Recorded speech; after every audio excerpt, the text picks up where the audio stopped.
नमस्कार मंडळी. चला तर वेळ न दवडता लगेचच बघूया मिक्स भाज्यांचं थालीपीठ. तर त्यासाठी मी या सगळ्या भाज्या ऑलरेडी चिरून ठेवल्यात आणि या व्हिडिओमध्ये दाखवलेल्या प्रमाणात 4 थालीपीठे होतात, जी 2 माणसांसाठी पुरेशी आहेत. नमस्कार मंडळी, बघूया आपण मिक्स व्हेज थालीपीठ म्हणजे नेमकं काय. आपल्याकडे जेवढ्या भाज्या आहेत तुम्ही त्या सगळ्या टाकू शकता. लहान मुलांना ज्या भाज्या आवडत नाहीत त्याही तुम्ही बारीक चिरून यामध्ये टाकू शकता. तुमच्याकडे भाजणीचं पीठ नसेल तर घरात जी पीठ अवेलेबल आहेत त्या सर्व पिठांनी तुम्ही एकत्र करून हे बनवू शकता. पिठांचं प्रमाण कमी किंवा जास्त तुम्ही तुमच्या आवडीनुसारही ठरवू शकता. एखादी भाजी जर आपली आदल्या दिवशीची उरलेली असेल तर ती भाजी संपवायसाठी सुद्धा हा एक बेस्ट ऑप्शन आहे. तर सगळ्यात आधी मी घेतलंय 1 कप गव्हाचं पीठ, 2 चमचे बेसन म्हणजेच चणा डाळीचं पीठ टाकणार आहे.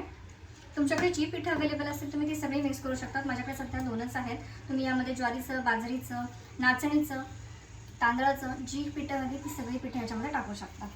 यानंतर आता काही भाज्या मी चिरून आणि किसून ठेवल्यात. तर हा आहे दुधी भोपळा. बऱ्याच मुलांना नाही आवडत, तर त्यांच्यासाठी हा किसून मी वापरते. मी सगळ्या भाज्या थोड्याशा प्रमाणात घेतल्यात कारण माझी आदल्या दिवशीची भाजी एक आहे उरलेली, तीही मी याच्यात ॲड करणार आहे. त्यानंतर बारीक चिरून मी पालक घेतलाय, तर तोही मी त्याच्यात टाकते. बारीक चिरलेला कोबी,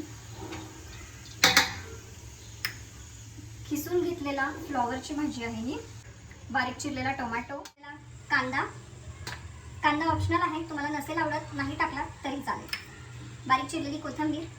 तिखटपणासाठी मी इथे लाल मिरचीचा ठेचा घेतला. तुम्ही याच्याऐवजी हिरवी मिरचीचा ठेचाही घेऊ शकता किंवा लाल मिरचीची पावडरही घेऊ शकता. तर ती मी 1 चमचा घेतली आहे कारण माझ्याकडे ऑलरेडी उरलेली भाजी आहे ज्यामध्ये तिखटपणा आहे. ही मी 1 कप किंवा 1 वाटी इतकी कालची माझी उरलेली भाजी आहे. ती संपवण्यासाठी ब्रेकफास्टला हा एक बेस्ट ऑप्शन आहे. तर ही पूर्ण भाजी मी यामध्ये टाकणार आहे. सगळ्या भाज्या एकत्र करून घ्यायच्यात. त्याआधी आपलं भाजीत मीठ आहे, तर आपल्याला फक्त ज्या कोरड्या भाज्या घेतल्या आहेत त्या आणि पीठ या हिशोबानेच मीठ टाकायचं आहे. तर त्यासाठी मी चवीनुसार मीठ घेते. 1/2 टीस्पून इतकी हळद टाकते.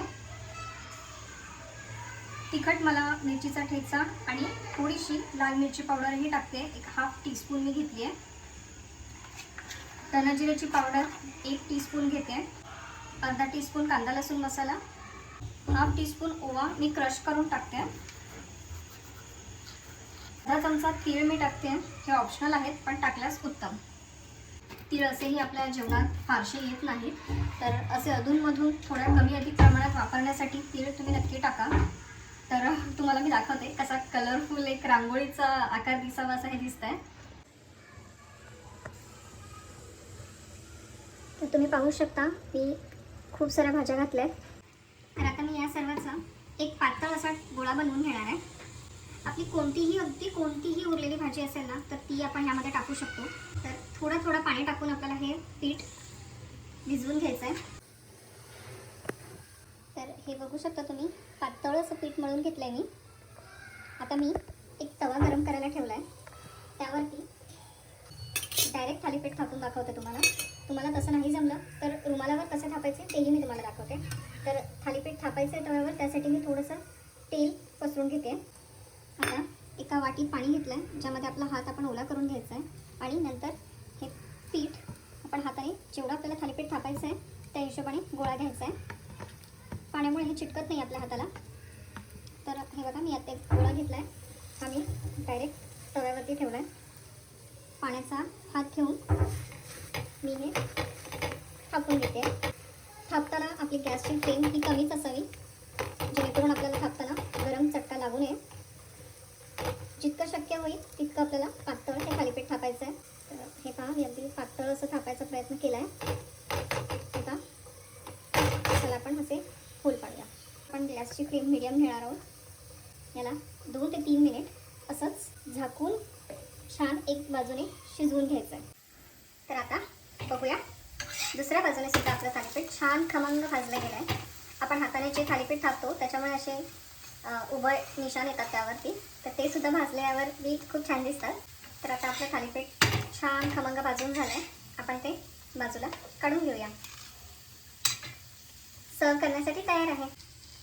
तर तुम्हाला डायरेक्ट तव्यावरती भाजताना हात भाजायची भीती वाटत असेल तर एक असा स्वच्छ सुती कपडा घ्यायचा आहे, त्याला ओला करायचा आहे आणि त्याच्यावरती आपण मध्यभागी पुन्हा थोडंसं पाणी टाकायचं आहे.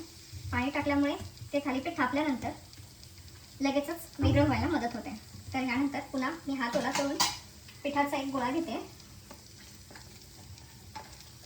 तर हा एक गोळा डायरेक्ट आपण पाण्याचाच हात लावून यावरती थापून घ्यायचा आहे. जितकं शक्य होईल तितकं पातळ आपल्याला थापायचं आहे. थापताना हाताला चिटकतंय असं वाटल्यास पुन्हा एकदा पाण्याचा हात घ्यायचा आणि ह्या ओल्या सुती फडक्यावरती आपण हे थापायचं आहे. सर्व बाजूने एकसारखं थापलं गेलं पाहिजे. तर हे थापून झाल्यानंतर आपल्याला मध्ये याला होल पाडायचे आहेत असे. तवा ऑलरेडी आपला गरम आहे. थालीपीठ भाजण्यासाठी आता आधी मी तव्यावरती तेल, त्यानंतर हा ओला फडका असा छान उचलून तव्यावरती आपल्याला पालथा टाकायचा आणि अलगद शिजला तरी निघून जातो. अजिबात चिटकत नाही. आपला कपडा ओला असल्यामुळे अति सहज निघतो.